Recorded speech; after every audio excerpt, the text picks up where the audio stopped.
अस्सलामुअलैकुम दोस्तों, खुशामदीद हमारे चैनल पर।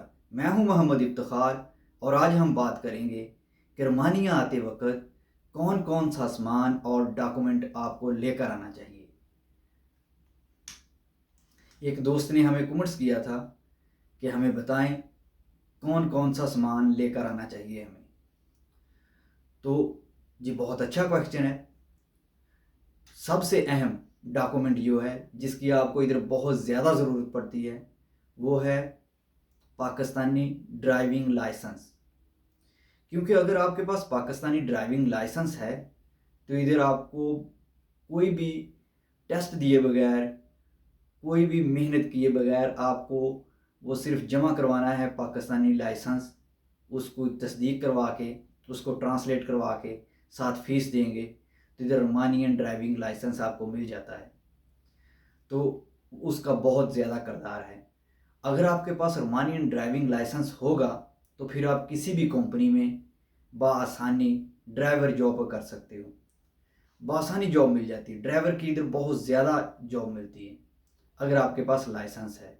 दूसरी सूरत में अगर आपके पास लाइसेंस नहीं है तो फिर आपको लाइसेंस बनवाने के लिए अच्छी खासी क्लासें लेनी पड़ती हैं, काफ़ी दिन आपके लग जाते हैं और फीस भी लगती है। अगर पाकिस्तानी लाइसेंस होगा तो आपके लिए बहुत आसानी है। अगर नहीं है किसी के पास पाकिस्तानी लाइसेंस तो वो उधर बनवा ले आने से पहले, ये अच्छा है उसके लिए। इधर बनवाना मुश्किल है, पाकिस्तान से ज़्यादा मुश्किल है। उधर बनवाओगे तो ठीक रह जाएगा, आपका काम अच्छा है।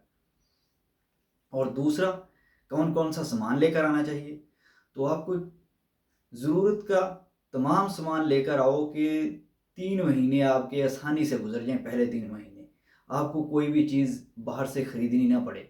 अपने कपड़े और ज़रूरत की तमाम चीज़ें बैग के अंदर रख के लेके आओ। बैग खाली लेके आने की तो ज़रूरत नहीं है। जब आपके पास जो वज़न आपको परमिशन मिलती है टिकट में, उसको फिल करो, अपने पास सामान लेकर आओ। 3 महीने आसानी से गुजर जाएंगे आपके। क्योंकि इधर से बाद में महंगा मिलेगा आपको। सैलरी थोड़ा बहुत लेट हो गई तो मुश्किल होगी आपके लिए। उधर से सामान 3 महीने के लिए, कम से कम 3 महीने के लिए सामान लेकर आओ और खाने पीने के लिए इधर खरीदो और खाओ पियो। बाकी सारा सामान आपके पास होना चाहिए खाने पीने के अलावा। और इसके अलावा हाँ, मैं एक और बात आपसे करना चाहता हूँ कि कुछ दोस्त होते हैं ना कि जिन्होंने पहले सोच रखा होता है कि हम उधर से सीधा आगे जाएंगे, तो आगे जाने वाले के लिए ज़रूरी नहीं है कि वो सामान लेकर आएँ। वो ऐसे ही छोड़ के जाते हैं इधर सामान।